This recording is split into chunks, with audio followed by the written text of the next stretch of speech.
translation. This translation in the purple, it will also say this. This translation is taken from the Chaitanya Charitamrita, Adi Leela 4, verse 156. So this is Jayalalitha Prabhupada's translation. What austerities must the gopis have performed with their eyes? What austerities must the gopis have performed? With their eyes, they always drink the nectar of Lord Krishna's form, which is the essence of loveliness and is not to be equaled or surpassed. That loveliness is the only abode of beauty, fame, and opulence. It is self-perfect, ever fresh, and extremely rare. Okay. Purport. The word meanings and translations for this verse are from Srila Prabhupada's Chaitanya Charitamrita, Adi Leela 4, 156. Okay. Omagyanatamarandasya Gyananjana Shalakaya Chakshu Militam Yena Tasmai Shri Gurave Namaha Shri Chaitanya Manobishtam Stapitam Yena Bhutale Swayam Rupa Gadamayam Dadati Swapadantikam Vandeham Shri Guru Shri Yuta Padakamalam Shri Gurun Vaishnavamscha Shri Rupam Sakrijatam Sahagana Raghunatam Vitam Tvam Sajivam Sadvaitam Savadutam Parijana Sahitam Krishna Chaitanya Devam Shri Radha Krishna Padan Sahagana Lalita Shri Vishakam Vitamscha Hey Krishna Karuna Sindhu Dinabandhu Jagatpate Gopisha Gopika Kanta Radha Kanta Namostate Tapta Kanchana Gaurangi Radhe Vrindavaneshwari Rishabhanu Sutta Devi Pranamami Hari Priye Vancha Kalpatarabhyascha Kripa Sindhubhye Vacha Patitanam Bhavanebhyo Vaishnavebhyo Namo Namaha Shri Krishna Chaitanya Prabhu Nityananda Shri Advaita Gadadhara Shri Vasudeva Gaura Bhaktarinda Hare Krishna, Krishna Krishna, Hare Hare, Hare Rama, Rama Rama, Hare Hare. Okay, so I'll request the blessings of my seniors, all the devotees, so we can say something or speak something. So we were asked to speak on Krishna's all attractiveness. I was looking up different things that Prabhupada says, and there are many instances where Prabhupada will make this foundational point. He will talk about Bhagavan, so one who is complete, not just complete, unlimited in all 6 categories of opulence, right? So there's a echo of that here. So Krishna has this unlimited beauty, fame, wealth, strength, knowledge, renunciation, etc. And then as we go through literature such as Nectar of Instruction, we'll find even more elaboration on qualities. Because ultimately it's qualities that make someone attractive. Ultimately. In the principle, or one principle, that we see again and again in our literatures is this idea of reflection. Okay, so we understand something about the spiritual by its perverted reflection in the material.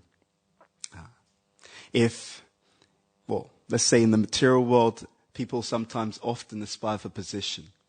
Right? You want to get some kind of position. The idea being that we get some kind of position, we'll get certain kinds of respect, we'll get a certain type of attention. You sometimes also see that is why people are very reluctant to give up a position. Because the consideration is if I'm no longer in this position, will people listen? Right? At the same time, we can see that deeper than the position is the personality. Right? Deeper than the position is the characteristics. For example, if you're a real leader, whether you have position, don't have position, people will follow you. Right?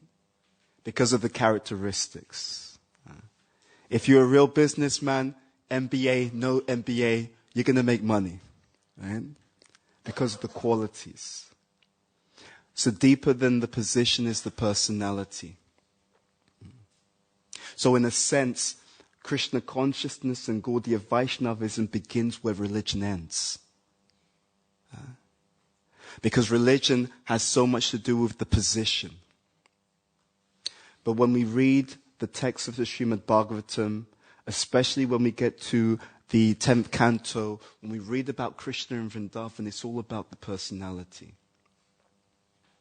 It's all about the personality. And here, the gopis are being spoken about, and what is it being said? With their eyes, they always drink the nectar of Lord Krishna's form. Rupam. They always drink the nectar of Lord Krishna's form. They're always reflecting on and discussing Krishna's characteristics and qualities. And as they do that, they become more and more and more attracted. So we begin, we parallel this in some way. We begin our journey of bhakti, and Prabhupada will go to great pains to establish Krishna's position. Don't forget, who is Krishna, right? Bhagavan Sri Krishna, who is he? Prabhupada gives this complete, very, very complete title. Krishna, by the way, the Supreme Personality of Godhead. Not God. The Supreme Personality of Godhead. That means immediately we're confronted with the idea that there are actually many personalities of Godhead. There are many incarnations of Godhead. But amongst all of those incarnations, Krishna stu Bhagavan Swayam. Amongst all those incarnations, there is an original candle from which all these other candles are emanating. There is a Sarva Karana Karanam. Krishna is the Supreme Personality of Godhead. That's how we start the journey. That's how we begin the journey. But it's not necessarily how we end the journey. So this Krishna consciousness movement, we can say it's a movement of the heart.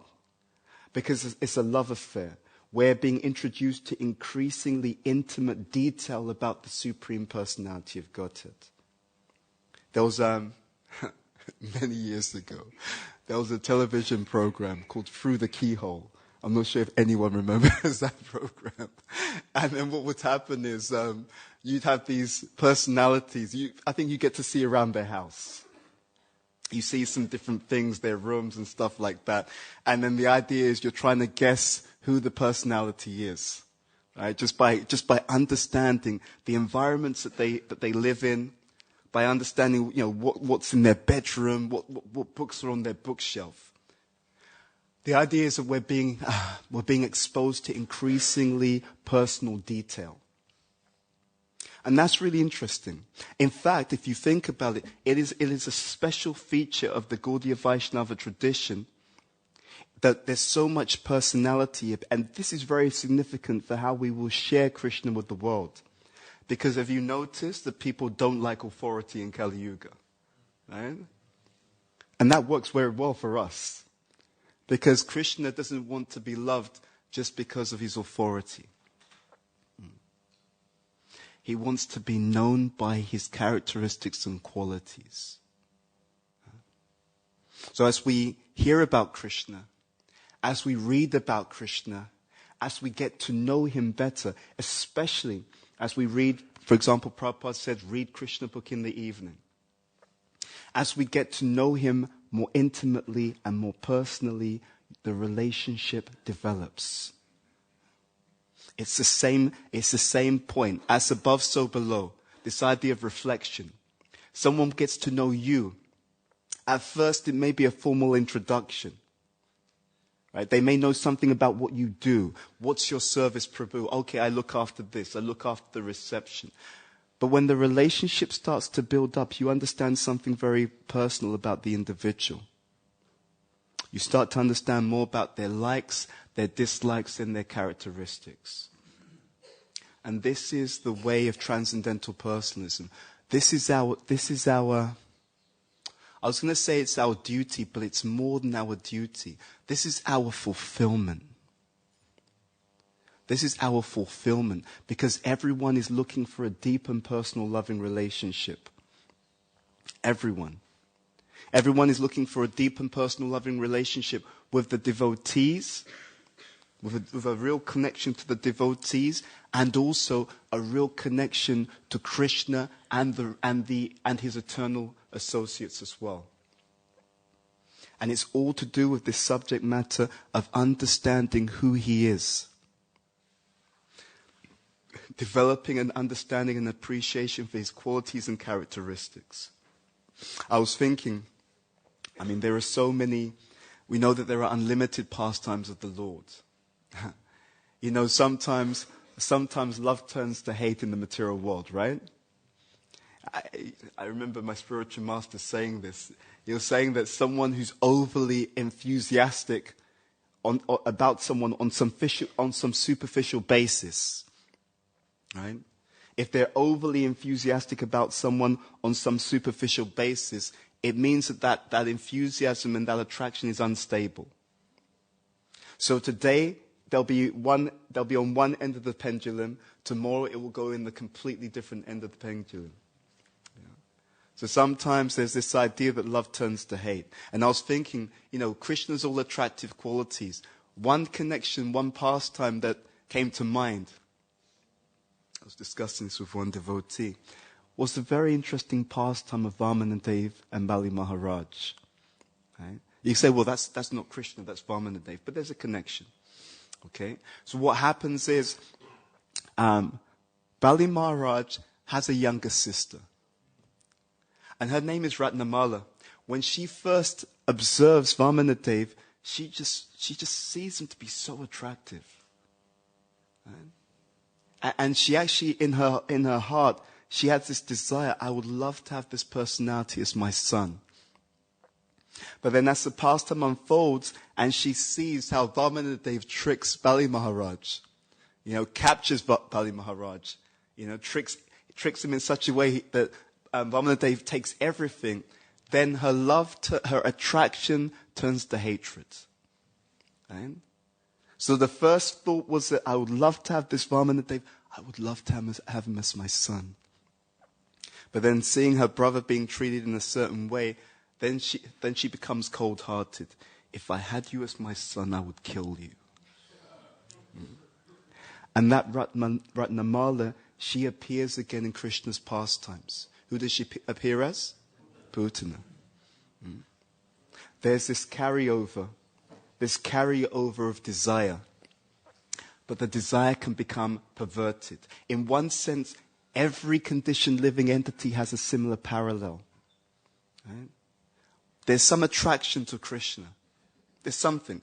Devotees, it's very conscious, but even if someone is a non-devotee, there's some attraction there. Someone's an atheist, but they're always talking about who? God. Right. Isn't that interesting? You're an atheist, who you're always talking about. You're talking all the time about how you don't believe that Krishna exists. Interesting. Right? Kamsa is always thinking about Krishna. Always thinking about Krishna. But he's thinking about him in a state of fear. This person's going to kill me. So in the conditioned state, we also are attracted by certain qualities and characteristics. That's the beauty of Krishna's all attractive qualities. There's something in Krishna for everyone. Right? If you're the most soft-hearted and sensitive person, you can relate to Krishna. Very refined individual. Qualities. In fact, if you look, not just Krishna, you look carefully, you'll see that Krishna, because the devotees are connected to Krishna, those qualities rub off. Because whatever we associate with, that determines what we will become. Right?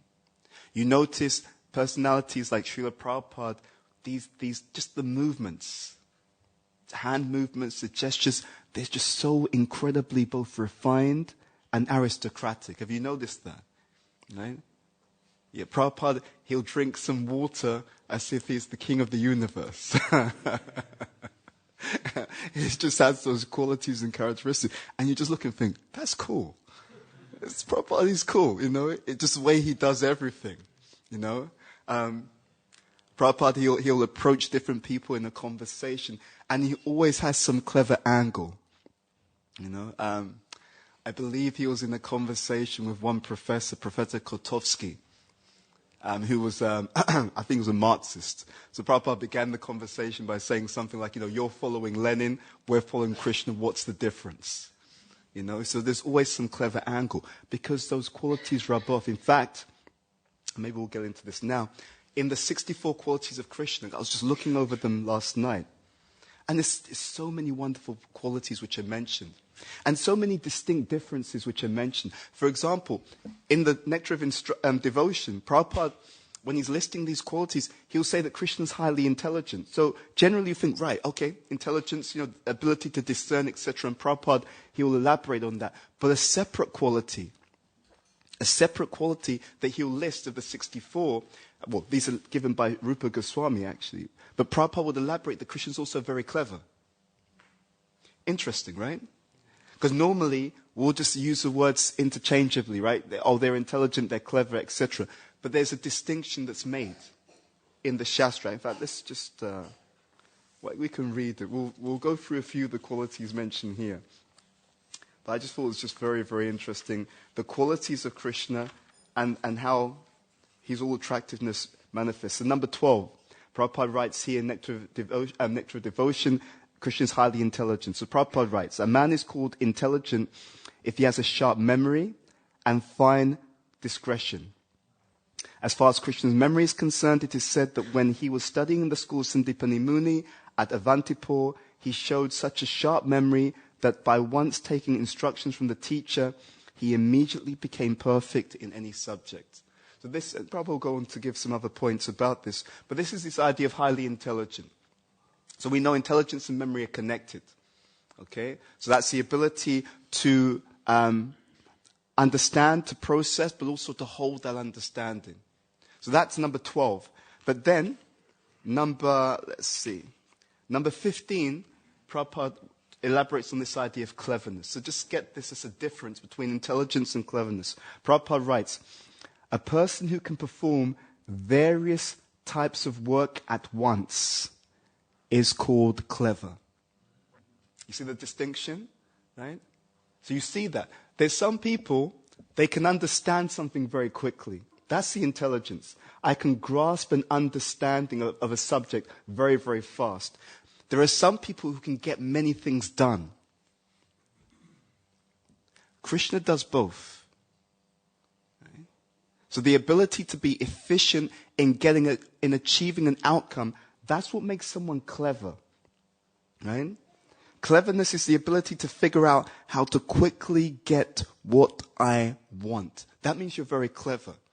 It doesn't necessarily mean that you understand everything. You see? Cleverness is the ability to understand, how do I interact with something to get what I want? We see this parallel in modern science. When I was at university, one of the things we looked at was scientific method. And I always remembered this point, which was made by one of my professors, because he made a distinction which really helped me to see what Prabhupada was saying. He spoke about the scientific difference between realism and instrumentalism. So realism means how much you're able to understand something. Jai Shri Shri Radha Gokulananda ki Jai Shri Shri Sitaram Lakshman Hanuman ki Jai Shri Shri Gauranitai Guru Parampara. So my professor was talking about the difference between instrumentalism and realism. So realism is actually the ability to understand the truth. That relates to intelligence. I actually grasp the reality and understand how things really are. Intelligence. But then instrumentalism is more about how you can manipulate something to get an outcome. And he was explaining how the two things are very, very different. This confuses many people. People think that because scientists have been able to create a microwave or been able to create a telephone, that means they understand how everything works. Not necessarily. Right? Just because I can manipulate you, it doesn't mean that I actually understand you deeply. In fact, we understand that one stops the other. The more that we try to control and enjoy, the less we're able to deeply understand the truth. You see? And the principle, the block is envy. As long as I'm in that mood of trying to control and enjoy, it means I'm manifesting some envy. As long as I'm manifesting some envy, I will never be fully able to understand that particular person in a deep sense. Envy is a symptom of the mode of ignorance. The mode of ignorance closes down our ability to clearly understand and comprehend any particular area of life.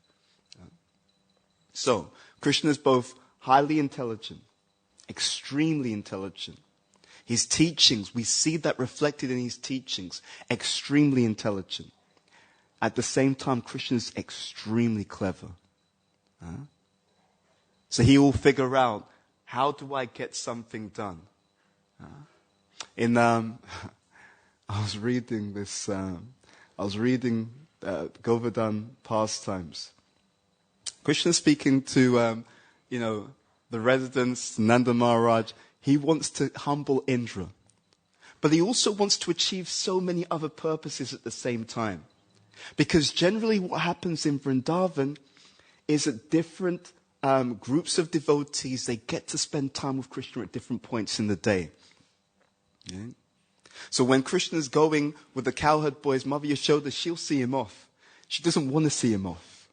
Right? She wants him to stay, but Mama gotta look after the cows, I gotta hang out with the boys, like that.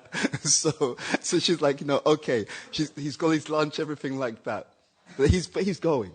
Okay? So there's time, he'll wake up early, he'll go down Nandishvara Hill, he'll spend time with the calves, he'll come back, he'll take breakfast. He takes breakfast with the cowherd boys. So many different pastimes in the day, but he'll be with different groups of devotees at different times. However, he decides when he's lifting Govardhan Hill that we'll have all the community together this time. Right? We'll have the entire community together. Cowherd boys are there. Those in the parental mood, in this Vatsalya Ras, Yashoda Mai, she's there. The gopis are present. All of these different rasas are all present, and they're all with Krishna, and they're all drinking in the beauty of his very, very extraordinary form. Yeah? Beautiful for a number of reasons. See, it's interesting. In the material world, what goes up comes down. You notice that? Right? What goes up comes down. That means, in other words, if there's something to gain, there's something to lose. Mataspasa stukuntaya shitoshna sukha dukkata. Someone can get attached to their body. This past time we were looking at, it's mentioned in, I think it's Nectar of Devotion. Krishna sees his own reflection, and he thinks, who are you? It's just, who is this? It's just, you look so good. He sees his reflection, and he knows it's his reflection, but he's attracted. You can't blame him, right? You can't blame him. He's looking good. He always looks good. So he has this particular form. So in the material world, it's very different. There's some supermodel. She was very much a supermodel in the 80s, and then what happened was she decided to do some kind of surgery. Right? Herzegovia or something like that. She decided to do some kind of surgery, and it went wrong. And since that particular point, she went into hiding. Right? Think about that. This is the difference. This idea of the material beauty. What goes up comes down. So when we're young, it's very easy to think, let me get more and more attached to my body. Because it's a good body, right? It's got energy, etc., etc. But that roller coaster, what Krishna tries to do through the teachings of the Bhagavad Gita is say, look, get off that roller coaster. What goes up comes down. The more we're attached to our body, the more we think it's a good body, I will enjoy through the body, the more that body is actually like a trap. It brings us up, and then at a certain point, that body starts to go into decline. What goes up must come down. And when the body goes into decline, that same attachment to the body that we cultivated will be the cause of so much deep and unnecessary suffering. Krishna consciousness is extremely deep for that reason. Because what the scriptures do, what Guru Sadhu Shastra does, is it doesn't give us a view of reality. It gives us a long-term view of reality. So what it points out is that if you do something, the same thing that you do that seems good today will be the exact cause of your suffering tomorrow. If we're looking at material attractiveness, material bodies. Now really think about this. There are so many living entities in this world who are cultivating an attachment to their material body. And they're trying to enjoy for it. In fact, Prabhupada, in the beginning of Nectar of Devotion, he will begin by saying that there is some happiness in the material world. He says it in the introduction. But he calls that happiness, he says it's chapala sukha. It's there, he says, but it's flickering happiness. Right? And this is the beauty of the Shastra. The Shastra will give you the end-to-end vision of everything. You can do anything you want. Krishna's not trying to force people. You can do anything you want, but I just want you to know the long-range consequences.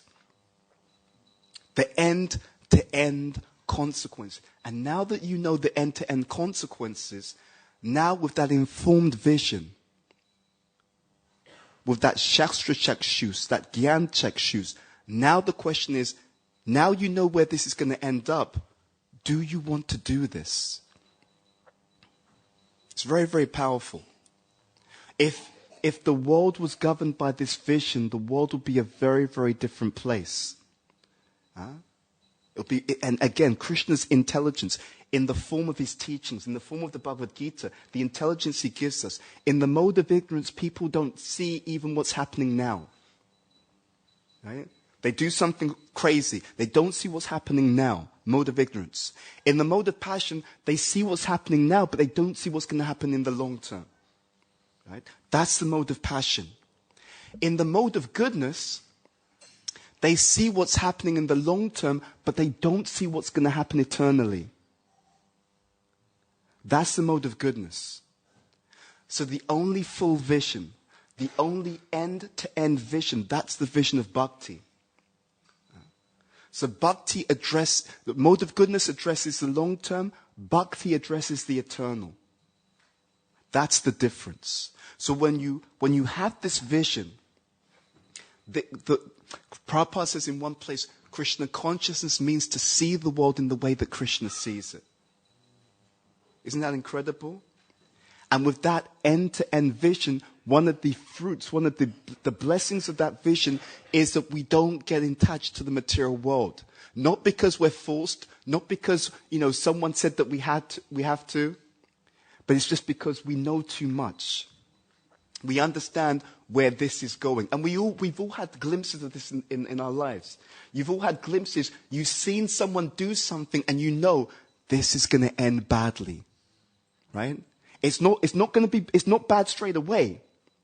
But you know this is going to end badly. If this person keeps doing this, it's going to end in a really bad place. So we're so fortunate because of Krishna's compassion. We're so fortunate because of Lord Chaitanya's compassion. But now we have to take advantage of our good fortune. Okay? The more we apply Krishna consciousness, that is a sign of someone who's taking advantage of their good fortune. So these qualities. So Krishna's body is different from the material bodies. Nava yovanam cha. Beautiful. His qualities, they're ever fresh. He doesn't grow old. Right? He's always youthful age. 15, 16, always like a young man. In fact, in Nectar of Devotion, the second of the 64 qualities, it talks about Krishna's auspicious characteristics. In our tradition, it's such a very deep science because it also talks about the reflective point. The reflective point between someone's bodily features and their consciousness. Isn't that interesting? Right? There are many examples in the scripture where someone is seen And just by looking at their body, so many things can be understood. There's pastime where there's a person out called the Python Sadhu. He's just lying down, and he's perceived. But because in those times they were able to understand very subtle sciences, then it was understood by the person's physical features that this person must be a very great personality. When people saw Lord Chaitanya, they could tell by the complexion, the bodily limbs, the ratio of the bodily limbs, the way his hands were, all of these things, they could tell this person is a great personality. Right? In our tradition, we know from Bhagavad Gita, Antikali Chamameva, Smarmutva Kalevaram Yaprati Samadbhavam Yati Naschacha Samshayaha. That what we think about at this time of death, Antikali, that's going to determine the next life. Isn't that interesting? Our meditation. It's actually our meditation and our activities. You sometimes see someone in this life, they have really good bodily features, right? So they have physical beauty. They may even have wealth. They may even have fame. And they have a terrible character, right? But what should that tell us? It means that they were pious in the previous life. This is why the idea of being a nice guy doesn't cut it. Because in different lifetimes, we're going to express different portions of our karma. Right? Every saint has a past, every sinner has a future. That's how it really works. Right? Prabhupada tells this story, Rajaputra Chiranjeev Muniputra Marjeev, the story of the sage going through the village. The sage will see these different personalities and he'll say different things about the different personalities. So the sage sees the prince, he says, you should live as long as you can. He sees the butcher, he says, don't live, don't die. He sees the brahmachari, he says, you should die. And he sees a pure devotee, he said, you can live or die, makes no difference. And then he'll go on to explain why he said that. He says to the butcher, you're killing all these innocent creatures all the time. You shouldn't, you're in hell now, and when you die, you're just going to go to hell as well. So don't live, don't die.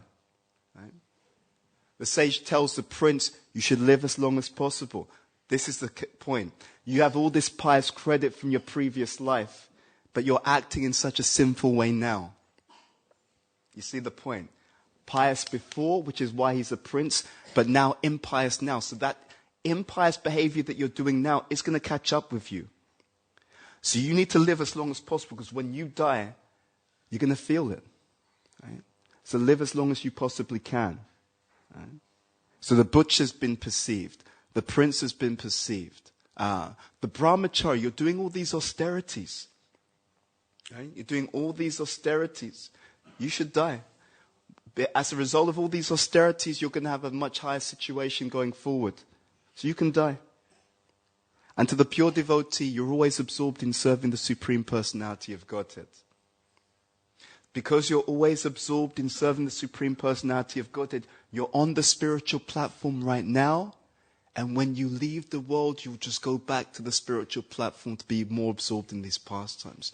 Live, die makes no difference. So for us, there are these differences. The body means difference. The material world means difference. So someone may be pious in the past and they're impious now. So you see them, they've got some of those qualities, the same qualities that Queen Kunti speaks about, right?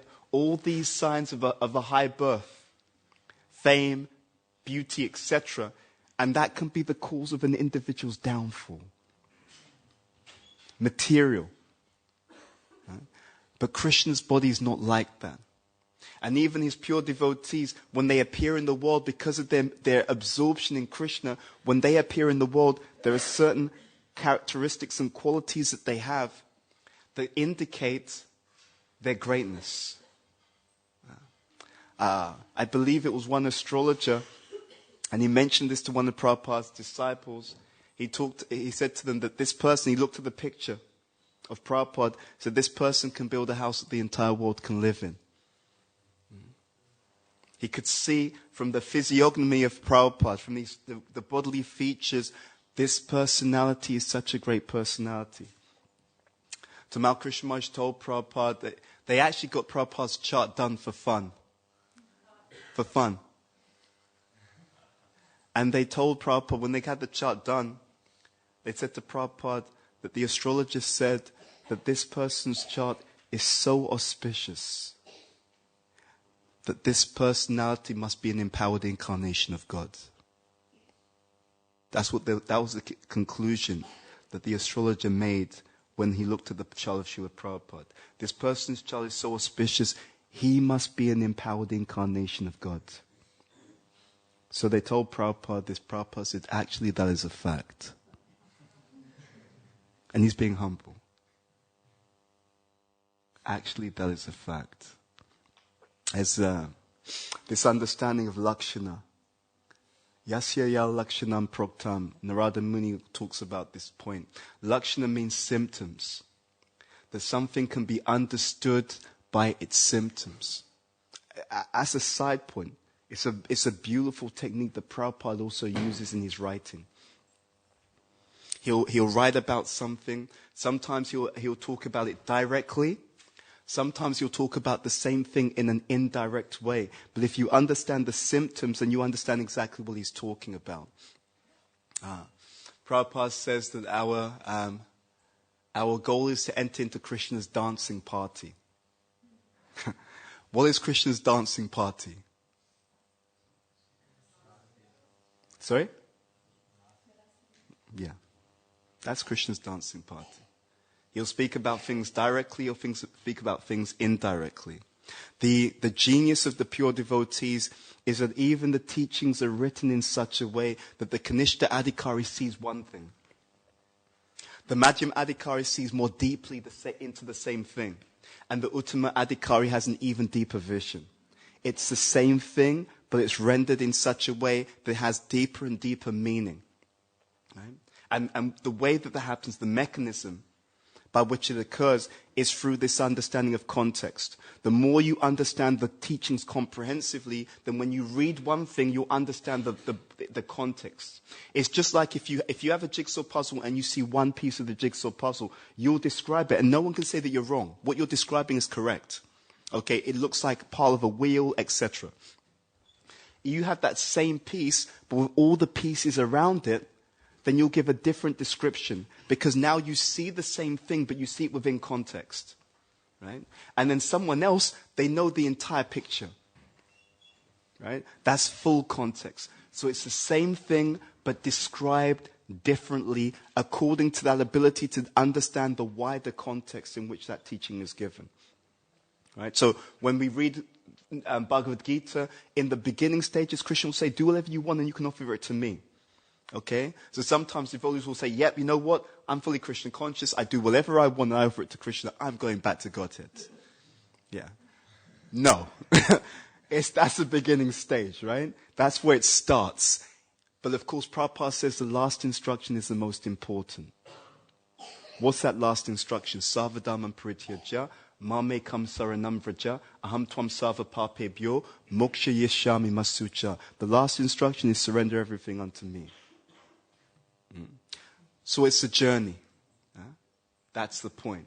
It's a journey. But because Krishna is so kind and compassionate, which is another one of Krishna's all attractive qualities, because he's so kind and compassionate, he gives an opportunity for everyone to connect in some way, shape, or form. In fact, that's the reason why Krishna says anything about any different types of yoga system in the Bhagavad Gita. Right? Bahunam jamanamante gyanavam mam prapadyate. Vasudeva savamiti swa mahatma sudurlabhaha. He says the Jnani, after many lifetimes of cultivating knowledge, that person, that Jnani, comes to understand what? Vasudeva savam iti. That Krishna is everything. Swa mahatma sudurlabhaha. Such a great soul, Krishna says, is very rare. He'll speak about the karma yogi. He said if the fruits of that karma yoga are not offered unto me, then it leads to karma bandhanaha. It actually causes bondage. So again and again he'll speak about different systems of yoga because he's very compassionate. Those attractive qualities, compassionate. We're going to give something for everyone. There's an opportunity. You're a Gyan yogi? Okay, we talk about Gyan. Have a look. You're a karma yogi? Yeah, there's something on karma. Have a look. But it's all meant to end in bhakti yoga. And at the end of the 6th chapter, Krishna will make that point. Shraddhavam bhajate yomam, of all the yogis, yoginam api sarvesham, of all the yogis, those who shraddhavam bhajate, those who worship me with great faith, they're uttama. They are the topmost, Krishna says. So something for everyone, okay? It's like, sometimes they do that in marketing, right? You have a funnel. I was in a previous role, in the previous job. I knew this person, and he wanted me to do some project with him. And he was a real entrepreneur, and he told me about how he makes money. And so he said, it's all to do with figures. He said, if I want to make a certain amount of money, I know I've got to have advertising that hits these many people. Because it hits these many people, I know of these people that it hits, 2% are going to sign up for the course. Okay? So if 2% sign up for the course, and the course costs this much money, then that 2% of people signing up for my course means I'll earn X amount. He just said it's just all figures. So the funnel. Krishna's giving something for everyone. Something for everyone. That quality of being all attractive. The sensitive person, they can relate to Krishna. He's so sensitive. His skin's so amazing. He's so refined. Right? The person, the kind of alpha males and females, like that, like here, this verse is being spoken of when Krishna is about to engage in the wrestling match, So, people like it. Krishna, like the alpha male, just comes in. He's going to beat up all these other wrestlers, right? He can just take them out. He's going to take out Kamsa. People like that, right? So someone who's into a bit of a fighting thing's like, yeah, Krishna's my dude, Me and Krishna is like that. You can see something, you can relate, For someone else, it's like that. This idea of resonance is always there. And of course, it's there in the higher stages as well. To the point that in the higher stages there'll be an attraction in that sense to a particular relationship. So that all attractive qualities. So anyway, this idea of Krishna, Navayovanam, his body is different from ours. His body being always ever fresh, ever youthful, and therefore the gopis, when they see him over your shoulder, the cowherd boys, all the residents of Vrindavan, they're immediately spellbound. His complexion, everything, the way he moves, this triple bending form, all of these things just become more and more attractive. The reason why they become more and more attractive is that Krishna's qualities are achintya. It's not just that he looks good. He's looking better at every moment. How's that for a supermodel? Right? He's looking better at every moment. Prabhupada had an interview with Mensa. This Mensa's like this high IQ society. So they said to Prabhupada, is God so great that he can create something which is so heavy that even he can't lift it? Good question, right? I think they were trying to catch him out. Prabhupada said yes. He said, Krishna is so great that he can create something which is so heavy that even he can't lift it. Prabhupada paused. He said, and then he can lift it. It just blew their minds. And then Prabhupada was talking about how Krishna's qualities are ever increasing. It's inconceivable because we don't see that here. We have no experience of that here. There's nowhere where the qualities are ever increasing. We have no conception of it, no experience of it, no memory of it. But that's the quality, that's one of Krishna's all attractive qualities. He's beautiful, the beauty becomes enhanced moment by moment. So whenever the residents look at him, they'll look at him again and think, did I miss it last time? He's even more attractive than he was previously. How is that possible? He likes to dress up. Krishna's got style. Our God has style. Can you believe it? Generally in most traditions, at best they've got this kind of, God's kind of sitting on a throne with a beard, looking old, maybe a little bit tired, right? But not our gods. extremely beautiful, poetic. A good talker. Prabhupada will actually list that as one of the, or will elaborate on that as one of the qualities. Let me read you something about the auspicious characteristics here. So this is, again, Nectar of Instruction, chapter 21. Prabhupada writes, there are certain characteristics of different limbs that are considered to be very auspicious and are fully present in the body of the Lord.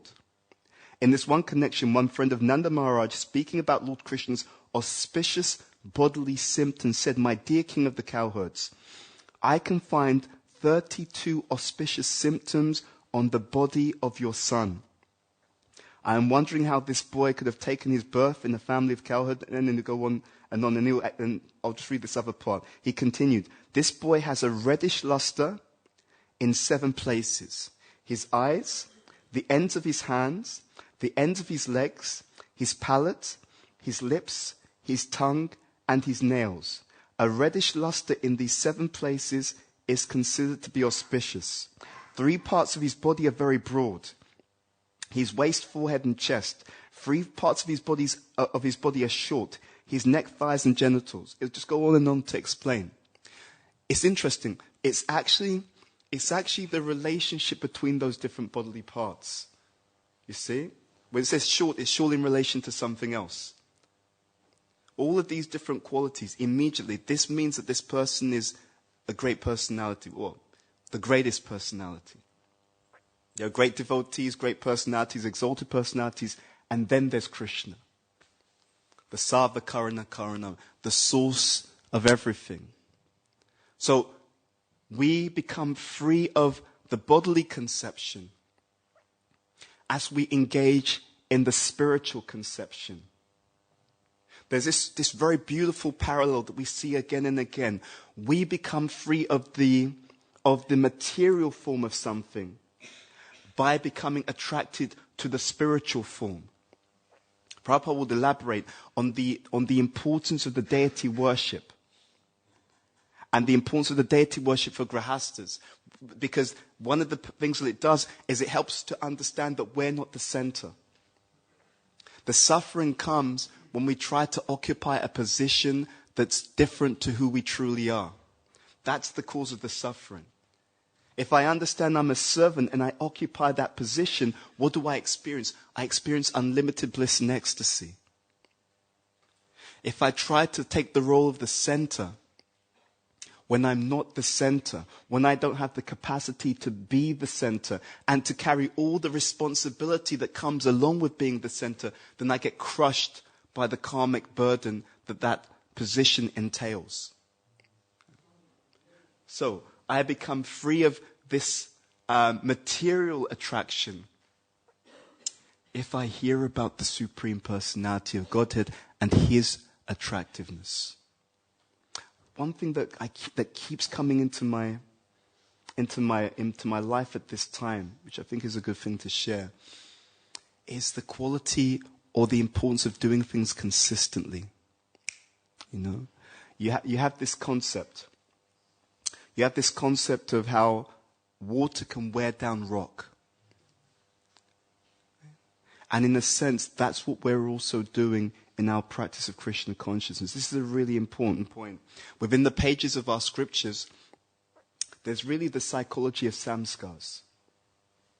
The psychology of how we transform our consciousness from material to spiritual. Nasta prayeshu abhadreshu nityam bhagavata sevaya bhagavati uttama shloki bhakti bhagavati naishtaki. This nityam, regular, Prabhupada says, regular attendance in the classes of the Bhagavatam and service to the person Bhagavat, the regular service. What does this do? When you do something regularly, it actually starts to leave an impression more and more. You learn something once and then you don't do it again, you'll forget it. You keep learning. It keeps reinforcing what you've learned. It keeps what you learned previously alive in your consciousness. And then whatever you learn connected to that becomes alive as well. So many devotees, there's so much opportunity for us to deepen our spiritual life by having the right regular practices. Right? and doing those regular practices in the right way. Sadhana is sadhana only when it's done with sadhya. Sadhana is sadhana when that practice is done with the goal in mind. When you keep the goal in mind while you're doing your practice, it empowers your practice. It is what stops the practice becoming mechanical. I'm chanting. Why am I chanting? I'm chanting with the goal of actually developing a relationship with Krishna, developing love for Krishna. I have a particular sankalpa or a particular determination behind my goal. It's not just sadhana. It's sadhana empowered by a sadhya. When we read the Bhagavatam, if the Bhagavatam is read regularly, it has a different effect. It has a different effect. Well, unfortunately, what will always happen in any community, there'll be a certain cohort of devotees who will practice the devotional life of bhakti yoga, but they'll practice it unscientifically. It will be done more sporadically rather than scientifically. And then what that will lead to is a lack of results. Right? And it's not because the process doesn't work. It's because the process wasn't applied in the best way. And then at certain junctures, that same cohort of devotees will think, does this really work? I've been practicing for this long. But it's a question of how did we practice? So it's not just practice, it's how we practice. So a devotee who's intelligent, we will be taking inventory. We'll be stepping back from time to time, and we'll be doing this regularly, taking inventory. How am I practicing? Okay, I'm practicing. How am I practicing? What's the result of this practice? Right? If I'm practicing and I'm paying attention, Krishna gives clues. If something isn't quite going the way that I expect it to, then I can see there's something that's not quite right here. What am I needing to change about the way that I'm practicing so I can get the particular outcome? There are always symptoms. Because Krishna is so compassionate, he is always finding different ways to relate to his devotees, to interact with his devotees, to reciprocate with his devotees. That is his another all-attractive quality. Even though we leave Krishna, he doesn't leave us. And as he promises in the Bhagavad Gita, yayatamam prapadyante. As you surrender, I'm ready to reciprocate. I'm ready to reciprocate. At the same time, there's a hack. He's going to reciprocate according to each person's surrender. However, there's a shortcut. That is, if you're able to become dear to a great devotee of Krishna, then what's going to happen? I was reading this letter by Prabhupada to one of his disciples, and he's appreciating them, and he said, I'm always thinking of you. It's a beautiful statement. I'm always thinking of you. Now, because Prabhupada is always thinking about that particular disciple, therefore, Krishna is going to reciprocate with that disciple, not because of their quality, but because they're pleasing Prabhupada, who's a pure devotee. This is the shortcut, ladies and gentlemen. I'll be honest, I don't understand why it's not spoken about more in our movement. But what we're really looking for, you're trying to get the blessings of great devotees. It should be very clear. This idea that everyone's doing it by their own strength, forget it. We require Kripa. If you don't remember anything else in this class, and don't take my word for it either, this is something you can test, you can plug in and play. If you get the blessings of great devotees, and by the way, that means also the blessings of all devotees. That means because we don't know who we're dealing with. Right? If you get the blessings of the devotees, if you keep that mood in mind, you will find that there'll be such an acceleration in your spiritual life. You won't even know what to do with it. Yeah. This is the shortcut for all of us. Of course, the caveat is that when that reciprocation comes, we have to recognize it's the mercy of the devotees that's allowing it. And so there's this beautiful harmony that we see in our Vaishnava culture. This beautiful harmony. The more exalted someone is, the more that they feel themselves completely insignificant. Isn't that beautiful? The general mood in the outside world is that the more someone's able to do something or achieve something, they just get puffed up. And then people just like, I just don't want to be around the person. You know, the person thinks that they're wonderful. It's like they're always talking about themselves. It's difficult. But it's the exact opposite in Vaishnava culture. The exact opposite. And that makes that person, they're so exalted. Prabhupada is so exalted. So exalted. And he just feels himself more and more insignificant. And therefore, every devotee who can see, they just feel he's more and more adorable. He's so wonderful, he's so magnanimous, he's so caring, and he's just so humble at the same time. Amazing. Prabhupada was visited. I think it was some South Indian Brahmanas and so on. This is in memories of Prabhupada. And they were upset with Prabhupada, you know, because he's preaching to these Westerners and he's, you know, allowing this and he's allowing that. And they came to visit Prabhupada. I think Harikesh Prabhu was there. I think it's that memories of Prabhupada, I think. And they started chastising Prabhupada. You're doing this wrong. You're doing this. You're completely ruining our Vedic culture. Just one thing after another. Prabhupada, he just went like this. He just took this humble stance. His disciples were in the room. Those personalities who were criticizing Prabhupada, as they saw Prabhupada's reaction, it started to dawn on them that actually it's not him, it's them. Their behavior, their anger, this tamasic shouting, insulting, criticizing, it was such a perfect contrast between Prabhupada, the way he is, the way that they were, and it slowly dawned on them they just left. You can't fake that kind of thing. It's just this very, very deep, spontaneous, pure devotion. So this is the shortcut for us. We're looking to get the mercy of great devotees. All devotees are great devotees, meaning we want mercy of all devotees. But the more realized, the better.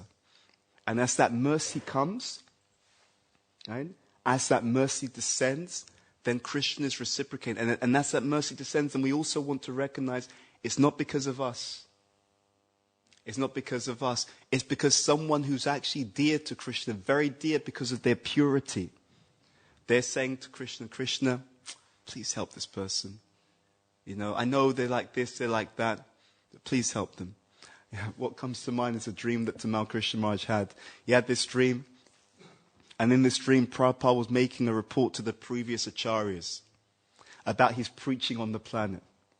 He said, the people here, he said, they're not very intelligent. You know, he said, you know, they don't really understand anything, etc., etc. Prabhupada said in the dream, he said, but the one thing is that they've learned to take shelter at my lotus feet. So Tamal Krishna Maharaj, I think he was in hospital at the time in India.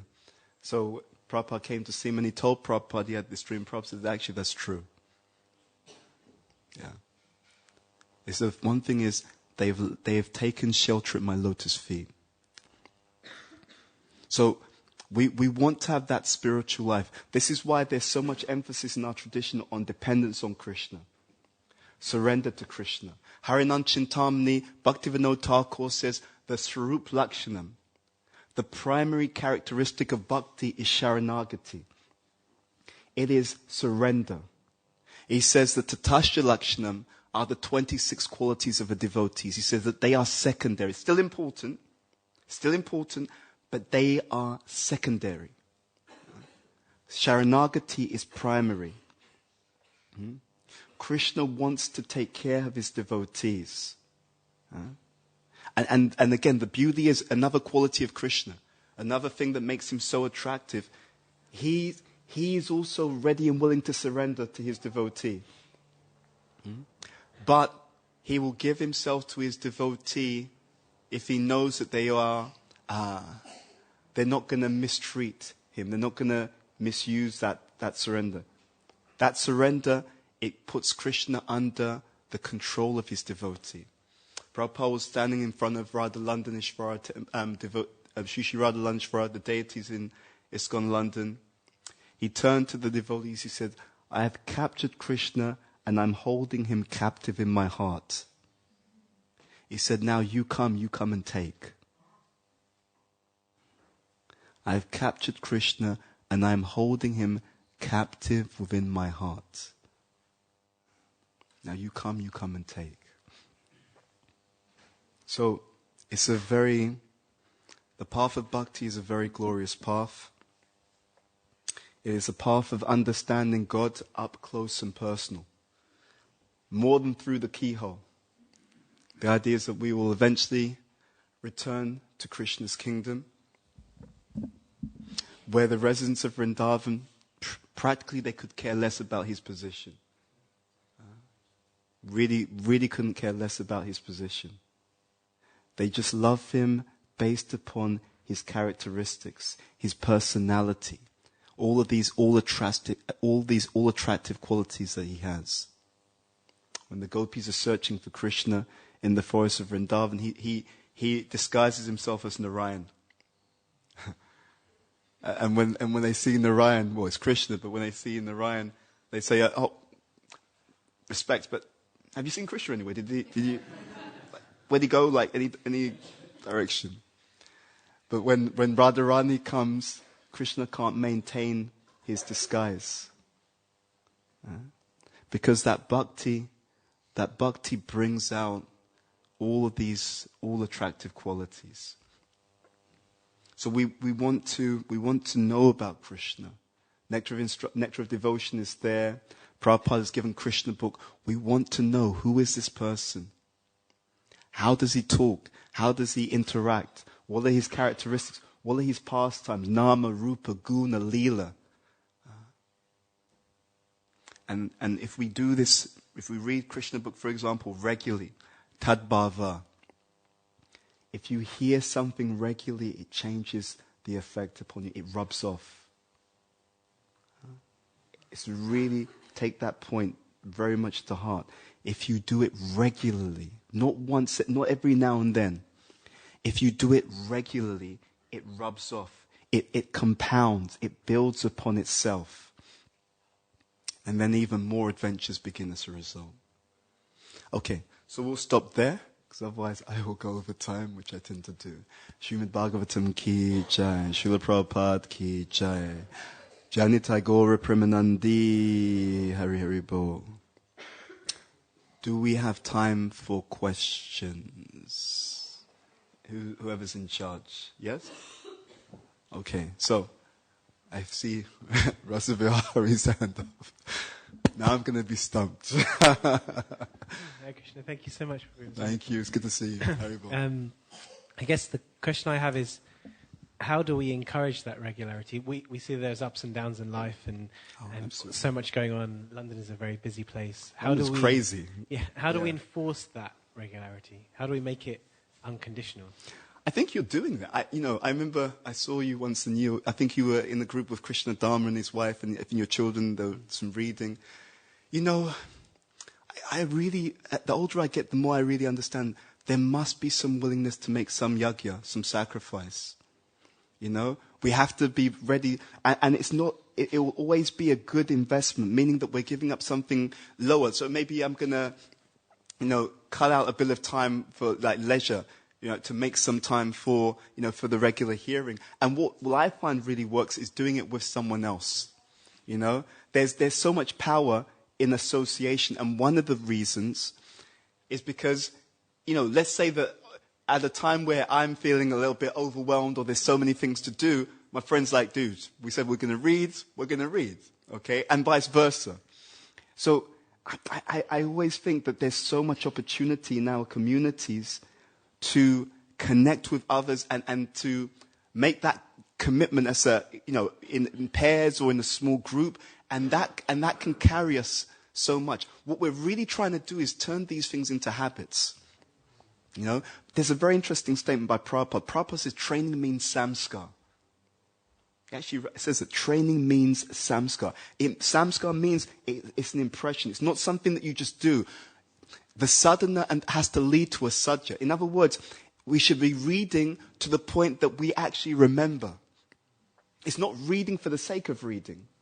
It's reading for a particular outcome. You know, there's always sambandha, abhideya, prayojana. It's always there.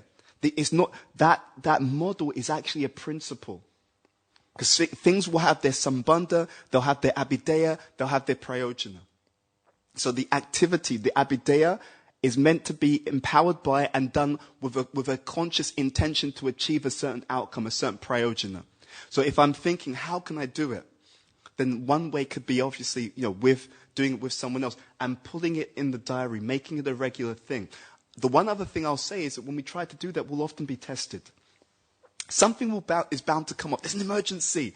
And to be honest, there may well be an emergency. The trick is to stay on the journey even if something comes. Something comes, it's just like our chanting. We're chanting, the mind goes off into another lane. Okay, I know the mind's going to go off into another lane. Because I'm expecting it, I'm not devastated. I know, Chanchala Himana Krishna, the mind is flickering. So when it does that, Krishna said that, Bhagavad Gita, mind is flickering. So, okay, it happens, and then I just bring it back again. But if I expect it to be perfect, then when it goes right, and it's like, oh my God, I said I'll do it, but it just wasn't possible. So, no, dude, everyone goes through this. Don't worry about it. Just go back. Something came up, emergency. Okay, that would happen. Maya's going to test us. But the success is, I was reading this in 8th Canto of Bhagavatam. Krishna explained, and Prabhupada explains this in the purport. It's the pastime of Bali Maharaj being captured by Vamanadev. Prabhupada explains in the purport that Krishna will test the devotee. And he's explaining how Krishna was testing Bali Maharaj just to glorify him. He does the same in all of our lives. If you're able, don't worry about the tests. Tests are to be expected. In fact, Krishna is so kind that if you just take a moment to think about it, you can see where the test is going to come. He'll often give you a heads up. The test comes. Okay, this is coming. Okay, I expect it. Right? Material energy is like, I'm not going to let you get away that easily. Come on, really. Right? Deviye shaguna mai, mama maya duratyaya. Mame vaye prapadyante, mayam etam tarante. Krishna gives us the heads up. The divine energy of mind consisting of the three modes of material nature, very difficult to overcome. So expect to be tested. But as long as we just keep going back, Krishna will help us. I also find, and this is mentioned by Prabhupada, 1st Canto, chapter 19, text number 12 in the purple, especially for major decisions, we can get the blessings of the devotees. I can tell you honestly, I've seen in my own life, if I get the blessings of the devotees before I do something, it just changes everything. It changes everything. So before embarking on something also, something significant, it's always good to get the blessings of the devotees. If I don't get the blessings of the devotees before I give class, it's just a car crash. It's a car crash. But if the devotees bless me before I give class, then something manageable, something just manages to kind of, trundle along, luckily. But it's all like that. So the devotees are able to empower us, to bless us, and the expectations of the Shastra help us to see realistically, yes, we're going to try this, there'll be ups and downs, but if we keep on the course, we'll get to where we need to get to.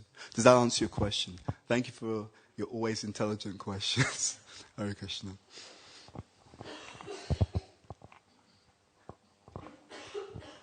Hare Krishna, Prabhu. Thank you for the wonderful class, wonderful presentation. Thank you for your tolerance. There was some certain topics you went through in your class. In the beginning, you've been speaking about the varieties of features of Bhagavan. Mm-hmm. And one thing which came to my mind is that one of the commentaries of the Acharyas, they describing this technical concept how actually Krishna draws the energies from his almost like shelves. So can you repeat? He draws the energies from his. It's almost like he recalls or kind of requests the energies to start acting within him. So I was just thinking, for instance, in Damodar Leela, mm-hmm. Krishna wanted to in Damodar Janani or Shiva March, Krishna wanted to invoke this anima siddhi. He wanted to become very, very small to enter into the atom of the mortar. Yeah. But then the love of Mother Yashoda actually forbidden him to utilize this energy, to utilize this Shakti.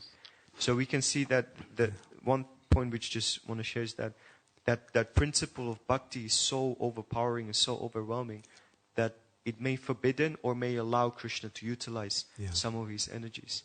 And that whole beauty and all these 6 features of Bhagavan are like subordinate to the loving relationship between Vaishnavas and Krishna. Beautiful. So I was just one reflection on that point. Thank you. Thank you very much for sharing that. It just also reminds me of this point, this Krishna's Yoga Maya. To facilitate the pastimes. If God is all-knowing, then he's limited. It's a very interesting concept. If he knows everything, he's limited.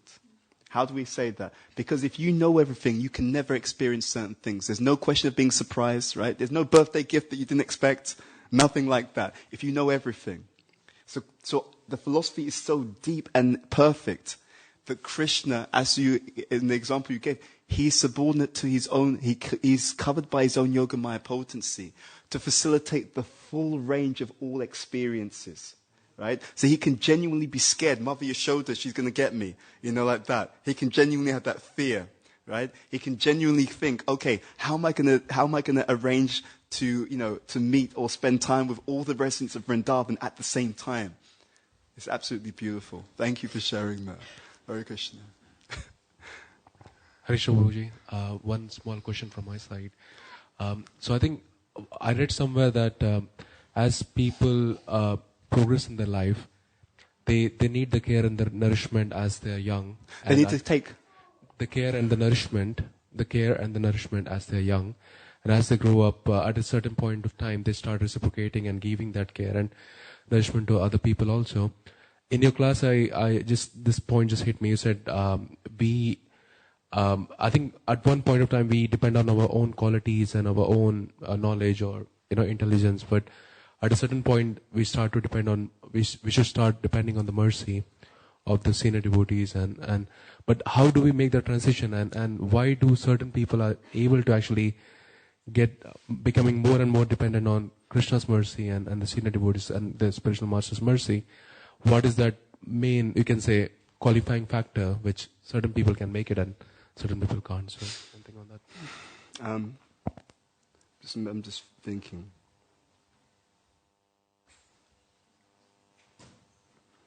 There was Prabhupada was about to leave. I think he was leaving the temple, and one disciple just before Prabhupada left, he asked Prabhupada, what is the secret of being Krishna conscious? And Prabhupada said one word. He was about to leave. He said desire. Yeah. See, it's not that we don't desire Krishna. We do. That's not where the whole journey ends. It's how much I desire Krishna compared to everything else that I want. You see? And that's where the tests really come up. It's because, yes, I'll desire Krishna, but I may desire something material even more. So ultimately, it does require a sincere, determined endeavor. You see, when there's sincerity, when there's desire, a desire of a certain level of strength leads to thinking. When that desire is stronger, it's thinking and feeling. When desire is even stronger, it's thinking, feeling, and action or willing. You see? So what we're trying to do is cultivate the desire. And what Krishna often does is he'll give us many opportunities when no challenges are imminent, that you can just build up. Just like during the pandemic. Some people lost their jobs, but it didn't affect everyone the same way. Some people, they'd been saving. Right? So in the so-called good times, they are just kept investing, saving. So when a challenge came, they had something to draw upon. Other people, money comes in, it just gets spent. It comes in, it gets spent. So when the test comes, there's nothing to draw upon. So in the same way, are we chanting with quality on a day-to-day basis? Am I reading on a day-to-day basis with quality? So it's activity and quality. Am I hearing on a day-to-day basis with quality? Am I contemplating while I'm reading? When you contemplate, you reinforce everything that you've heard. Am I associating with quality? What Krishna gives us an opportunity to do is to build the strength so that when the exam comes, we can pass it easily. You see? And we should practice that now. When it comes to associating or relying on the mercy of others, let's be very clear. Relying doesn't mean that I'm lazy, doesn't mean that I let other people do it. I'm not saying you saying that, I'm just really defining it. There has to be full endeavor for that mercy. That means that I get the instruction, now there's full endeavor to fulfill that instruction. Right? We have the general instructions of Prabhupada. He says read regularly. He says hear regularly, associate regularly, serve regularly, and he says do all of these things with quality. So you have these two axes in spiritual life. You have the quantity axis, you have the quality axis. And the two things coming together determines how much you're able to receive. And actually a function of the intelligence, if someone's intelligent, they'll rely upon Krishna and his devotees. I was writing something about this yesterday. So I'm doing this project with a few devotees. We're writing something on this topic. And I made this point came to me. And I also explained this when I was in America, some program we were giving. Our life isn't long enough to learn everything by personal experience. You see the point? We just don't have enough time. Some people, they in the material world, people say things like, I don't have faith. I'm looking at, I want to learn, do it myself. No one does that. It's a lie. You'll go to advisors in every sphere, whether it's medical advisors, financial advisors. Something goes wrong in your house, you'll get a professional in. You're always reliant. You're always relying on some other guidance, mercy, support, etc.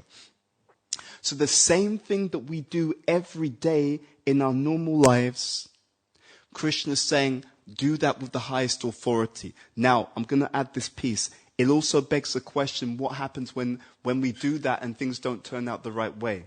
This is why it also requires discrimination from the Shastra. Because then we know how to be reliant, what to expect. And then we will not be shaken, because sometimes things will work out, sometimes things will not work out for some higher purpose. Yeah? So it's about engaging in something with intelligence and doing it with both quality and quantity. And then when you do that regularly, what happens is you'll see how it works in your own life. You'll see the reciprocation, and that will cause you to be more dependent. Faith breeds faith, and bhakti breeds bhakti. Does that answer your question? Thank you. Okay. So, do we stop? Okay. Is there any question from the ladies' side? And then we'll go to breakfast. So, was the microphone? Yeah, please pass the microphone. Breakfast will be short. Yes, Hare Krishna. Hare Krishna. Thank you for the wonderful class. I will try to make this question. I'm not sure if I'm able to ask this question. You said about getting the mercy of pure devotees, or especially Srila Prabhupada, and it really touched me, because this morning I was in front of Krishna, and I was really listening to myself that I was feeling nothing towards Krishna. I was totally distant, and I was thinking, but I'm praying, I'm trying to connect, but I don't feel that connection. And then I realized that actually, this morning I was reading Bhagavatam, and lately these months when I read the books of Srila Prabhupada, I feel very disconnected from the philosophy, and I feel there are many things that I don't agree on, and it kind of like made a distance towards Prabhupada. Mm-hmm. And then in this class, I really understood, like, if you feel a distance from Srila Prabhupada, how can you feel the closeness to Krishna? And then I was also realizing that if you don't feel Krishna, then even the objective, the purpose of wanting to go back to Godhead is you don't even think like, am I actually wanting to go back to Godhead? And at the same time, you feel like, but I don't even want to stay here in this material world. Mm-hmm. So you are kind of in a limbo. You are like not here, not there. And all this is probably just coming from Prabhupada or the connection. So yes, my question is like, how to find clarity in all this and how to find that connection with Srila Prabhupada when there are things that you disagree in the scriptures. Yeah, very good question, very honest question. And many devotees have that experience. It requires humility, to be honest. I think about this a lot. It requires humility. You see, this is why Prabhupada, he will lay the ground if you look at his teachings very carefully. There's some things which are not easily digestible. But he'll lay the ground by saying we're not the body. He's laying the foundation. So when we hit certain things which are not so easily digestible, okay, now I'm going to see it from a different perspective. It also requires, and you're doing this, it requires honesty, but also willingness to hear how something is true. You see? The truth of the matter is, if I want to enjoy this material world, I'm going to have a problem with anyone who tells me that this material world is not a place of enjoyment. That's one factor. The other factor is that sometimes some of the things which seem controversial, they're true if you understand them in the proper way. And again, that's why we have to have association. There's so many things that when I first read them, I thought, how does that make sense? But when I inquired submissively with a view towards understanding the truth, so I had to pull aside what I want to hear to understand how things actually are. And when I approached with that mood, I was like, wow, oh, now I get it. Right? Oh, right, he's not saying it in that way. He means it in this way. Oh, that's how this can be understood. And it's not one piece of the jigsaw puzzle. He's saying this for this reason. I'll just touch upon this. This is a big conversation, maybe to be had another time, and I know that we're over time. But I'll give you an example of this. If hypothetically, if in our scripture it sometimes talks about strengths and weaknesses of different groups of people, for example, then what we need to consider, there's different ways of looking at it. One person can look at it and think, you know what, I don't like that because that's going to lead to X, Y, and Z. Or people are going to think this way of this particular group. That's one way of looking at it. But that's actually often the way that we're looking at it based upon the conditioning of the material world. Okay, so I'll explain this more explicitly. If I'm in the mode of ignorance and I find out that this group have a certain strength or a certain weakness, if I'm in the mode of ignorance, how will I respond to that group? I will do what? I'll maybe exploit them, right? Or mistreat them. It's not because that fault isn't there, but it's because my orientation is in the lower mode, so I'm going to manipulate, I'm going to exploit them. That's the mode of ignorance. If I'm in the mode of passion, I hear the same thing. But I'm in the mode of passion, I may control them, right? I may manipulate them, right? That's again to do with me. The fact that that's there. Now, if we go a step higher, if I'm in the mode of goodness and I hear that this particular person has this challenge or this area, what will I do? I'm in the mode of goodness and I hear that this person struggles in a particular area. What will I do? I'll serve them. I'm going to help. Every single kind of body has strengths and weaknesses. No one is just weak. No one is strong in all areas. But the vision of the Shastra is to point out some things. One reason is to get us detached from the body. But the other is so that we can support one another. That's the point. So sometimes if I take it out of that context, then I see that and I think, well, I don't like the sound of that. But actually, it's not a problem. If it's a description of reality, it's better that I know so I can help. Does that make some sense? That's one point. The other point, and this is another thing that devotees don't understand, the scriptures work like... Are you good at cooking? Yeah. The scriptures work like a recipe. What happens is all the different ingredients are meant to be taken together to understand what's really going on. So let's say that I hear that this person has, or this category has this weakness.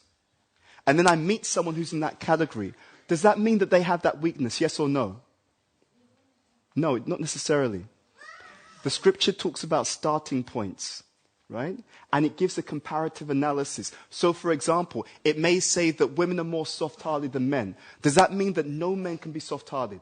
Yes or no? No. It means that if you compare the average woman to the average man, she tends to be more soft-hearted than he does. But if he gets purified, what's going to happen to his heart? Yeah. So it's a starting point. It's a comparative analysis. But any particular individual, you have to look at them to see how far they are on the journey and how those qualities do or don't manifest. Do you understand? So just like a subject, you say that there's salt in the subject. Yes. Does that subject have to taste salty? Maybe, maybe not. There's salt in there, but what if there's so much more vegetables, so much more tomato, you won't even taste the salt. Because that flavor is overpowered by other flavors in that particular subject.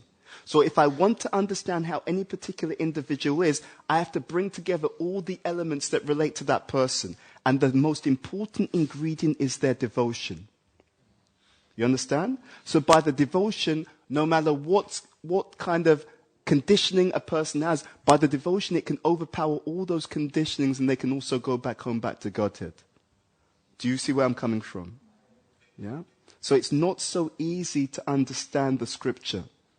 It's not so easy. It requires association, and therefore Rupa Goswami will talk about this. He'll say there should be revealing of the mind in confidence, inquiring confidentially. This is what Prabhupada said. How do you understand that, right? Yeah, and then it's but we only approach in that way with a desire to know the truth. If I approach, I don't want to accept it, okay, then that means I'm the center. At that point, I get blocked. But if I approach with, I want to know the truth so I can actually grow. Yeah? What's really helped me in my spiritual life for decades is the understanding when Krishna gives instructions, he's giving it for our benefit. He's not like the materially conditioned people in this world. It's not like he's selfish. Like, you better do what I tell you, man, I'm going to mess you up bad. It's not like that. It's not like that. You know, if he's saying something, he's saying it for our benefit. So all these instructions, directions, guidance, it's for our benefit, but he's also giving a mood. So this is what we forget. It's not just a philosophy, it's also a mood.